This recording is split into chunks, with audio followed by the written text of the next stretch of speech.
આ મસ્તી ના છે તો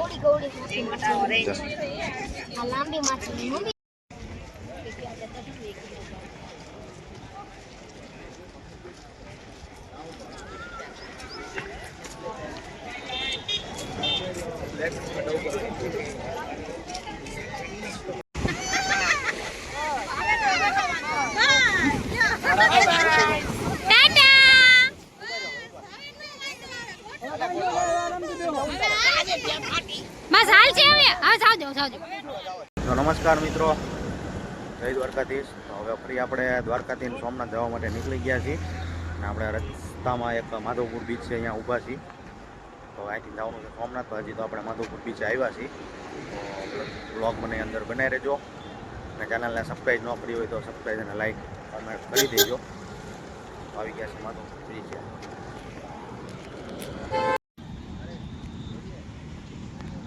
તો આ છે આખો માધવપુર બ્રિજ મિત્રો.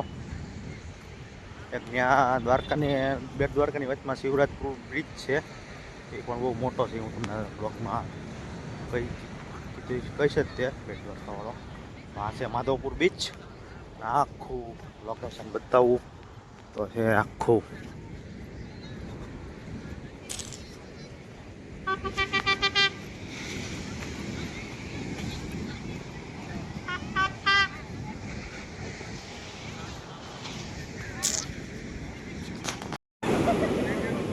તો ગોટુભાઈ તારે ઊંટમાં બેવાનું?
તો મિત્રો સોમનાથ પહોંચી ગયા છીએ ને ગોટુભાઈ અને પપ્પુભાઈ થાકી ગયા એટલે ગાડીમાં છે.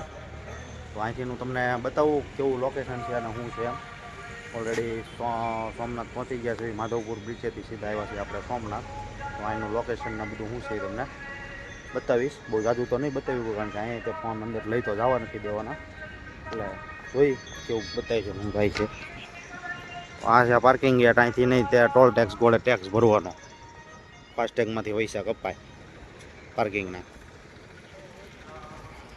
સોમનાથનું પાછળનો આખો પાછળનો વ્યૂ છે બધો પાર્કિંગનો.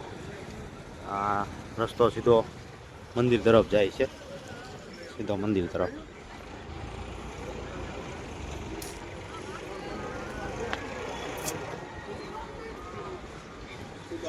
સોમનાથ છે ભાઈ, મજા આવે એવું છે. સોમનાથ તો આપણે પહેલી વાર આવ્યા છીએ. સોમનાથ તો પહેલી વાર આવ્યા છીએ. અહીંથી પાછા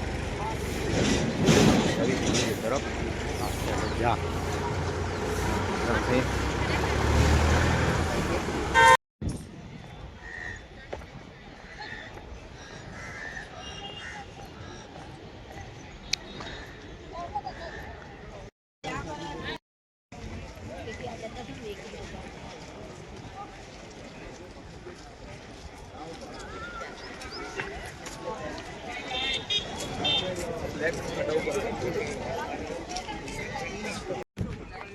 તો મિત્રો સોમનાથનો દરિયો બતાવું તમને. તો કેવો છે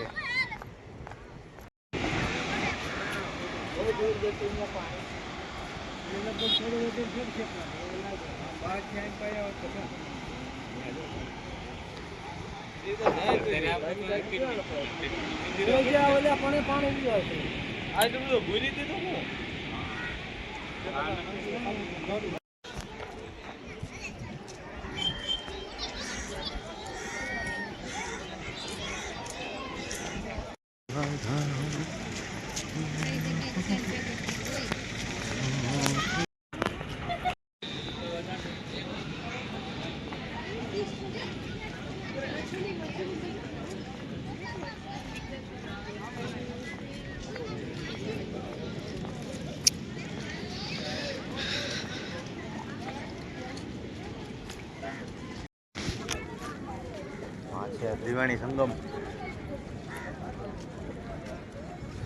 રણ, સરસ્વતી અને કપિલા 3 નદીનું મિલન.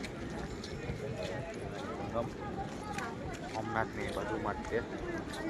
3 નદીનું મિલન છે ભાઈ. આમાં આવે ક્યાં ભેગી થાય, કઈ નદી થાય કાંઈ ખબર નથી. ત્રિવેણી સંગમ આવ્યા છે. આવો વ્યૂ છે. અને તમારે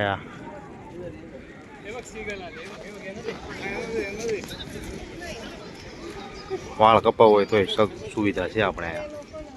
તમારે કોઈને વાળ કપાવવો હોય તો પણ દુકાન છે, બરોબર છે.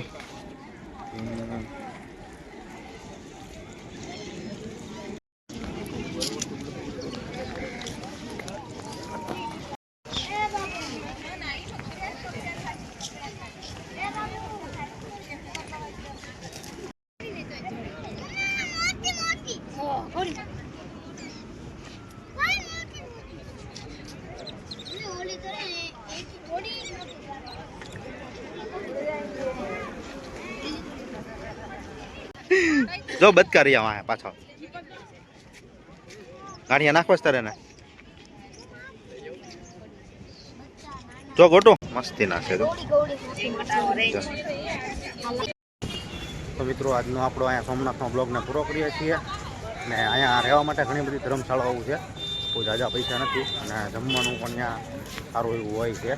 એક રૂમના 600-700 રૂપિયા આપે કહે છે. તો તમારે વાતચીત કરી લેવાની કેટલા હોય છે. અને જમવાનું પણ ફૂલ થાળી હોય છે. અહીંયા સુધી તો વિગતમાં કાંઈ નથી કહેતો. તો અહીંયા આપણો બ્લોગ પૂરો કરીએ છીએ. જય દ્વારકાધીશ, જય સોમનાથ.